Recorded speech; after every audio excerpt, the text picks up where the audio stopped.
À Dijon, un homme interpellé hier soir après avoir tiré sur les locaux de la MJC des Grésilles. La mairie ne laissera pas le quartier aux mains des incendiaires. Cette promesse a été faite ce matin au lendemain d'incidents dans le quartier des Grésilles. Ce fait divers dans le quartier des Grésilles à Dijon. Ce matin, un homme d'une vingtaine d'années a été retrouvé mort au volant de son véhicule, criblé de plusieurs balles.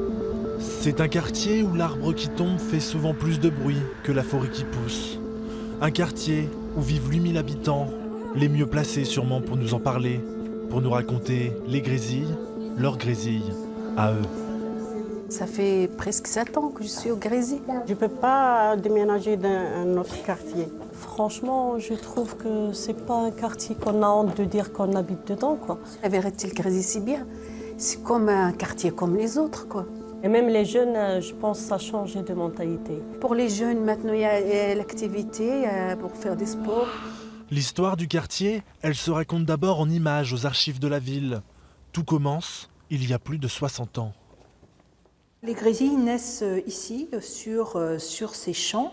On a imaginé à ce moment-là que le quartier pourrait accueillir environ 15 000 habitants.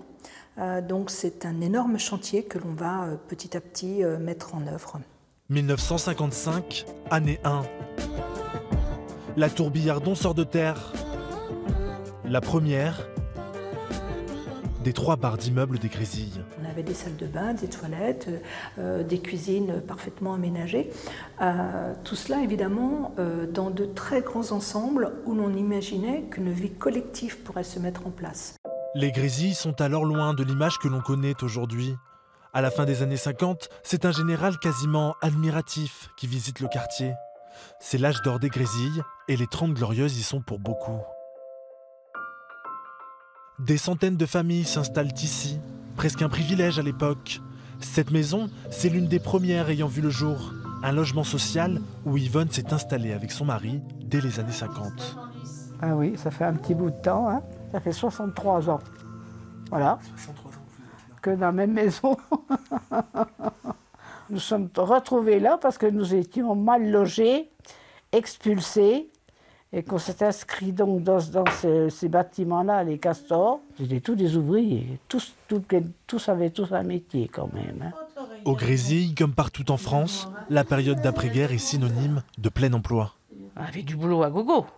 On quittait notre poste, le lendemain on pointait tant qu'on en avait un autre. C'était génial, génial. Mais les années 70 sonneront la fin de cet âge d'or. Crise financière, crise industrielle, crise sociale. Le quartier des Grésilles n'y échappe pas, sa démographie est bouleversée. Les classes moyennes sont parties et petit à petit, le quartier concentre les problèmes. 1992, la tour Épirée est effacée du paysage. En l'espace de 10 ans, les 3 barres d'immeubles HLM emblématiques des Grésilles disparaîtront. Leur destruction a marqué un changement d'envergure dans la politique de la ville. On a reconstitué des résidences à taille humaine, accessibles au plus grand nombre. On a réussi à implanter des services publics, des commerces de proximité. Donc aujourd'hui, il y a un vrai potentiel qui mérite tout simplement d'être exploité. Je sais qu'il y a des choses qui méritent d'être améliorées, mais je ne veux pas qu'on vienne nous dire tout est noir ou tout est blanc, c'est pas vrai. Dans le quartier, les anciens aussi témoignent de ce changement. Eux sont arrivés en France dans les années 60. Leurs enfants sont nés ici. Sur cette jeunesse-là, ils préfèrent porter un regard bienveillant. Ils devraient avoir tous les droits, mais ils n'ont pas ces droits-là. On leur demande tous les devoirs, mais on ne leur donne pas tous leurs droits. Il y a des jeunes d'ici du quartier qui ont réussi, il y a des médecins, il y a des avocats, il y a tout, hein, on voit tout ici. Et on ne les regarde pas assez, ça Non, on ne parle jamais de cela. On ne parle que des trains qui arrivent en retard. Il ne faut pas leur baliser le chemin, mais les aider à prendre le bon chemin.